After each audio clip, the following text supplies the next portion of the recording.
This is the GeForce RTX 4070 Windforce OC graphics card from Gigabyte, and I'm here today to unbox it and check out the contents.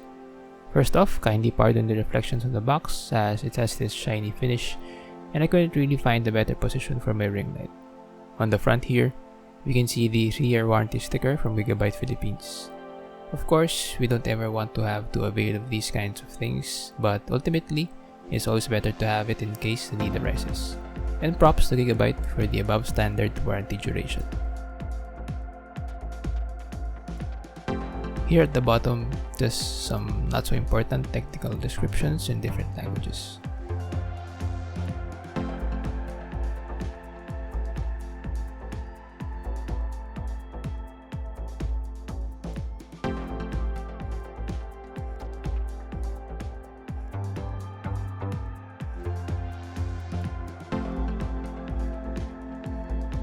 And here at the back are some things we can focus on.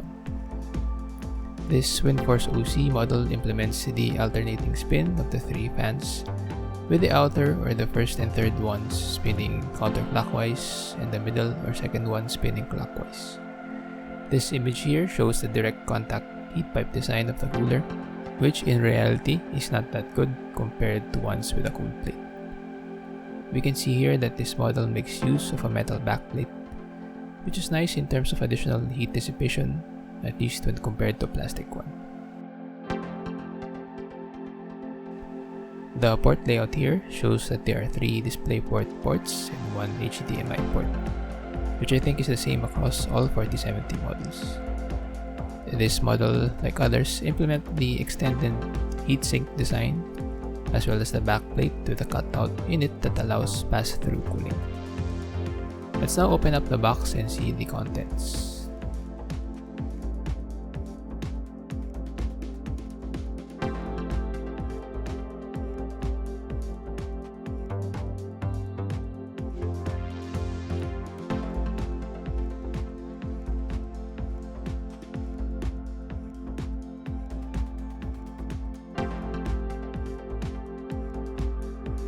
This black inner box doesn't have anything on it really, aside from the Gigabyte branding.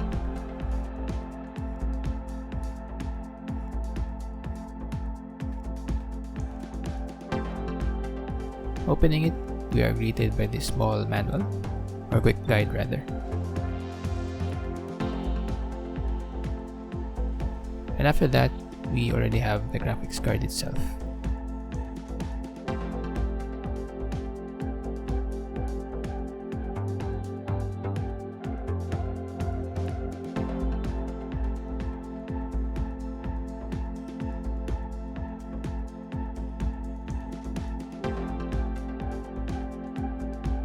And nothing else really.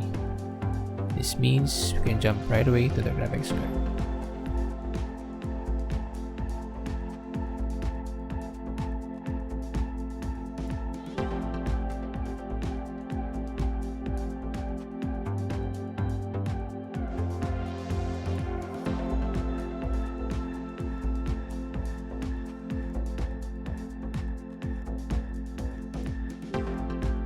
As we can see here, the Windforce OC model of Gigabyte's RTX 4070 is a no-frills card. It does represent the bottommost of the 4070 stack for Gigabyte after all. It has this plain black plastic shroud with of course the Gigabyte branding on it, as well as the GeForce RTX branding. From the side, we can see the amount of heatsink they provided for this model.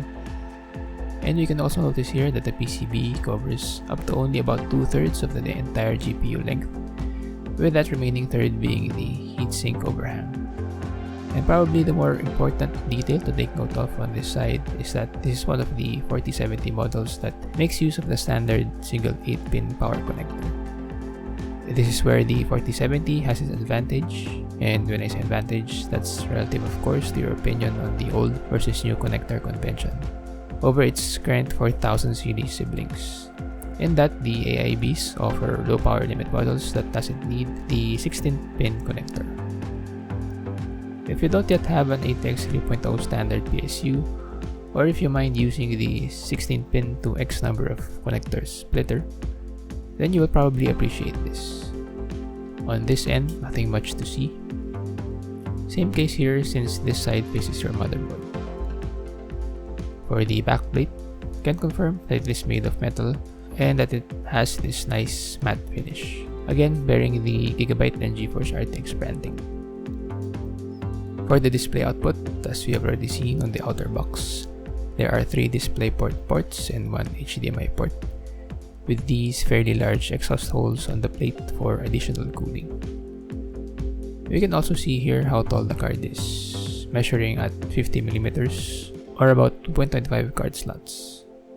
Speaking of the dimensions, the card is 261mm long and 126mm wide, which are good numbers for those who want to build SFF or small form factor rigs.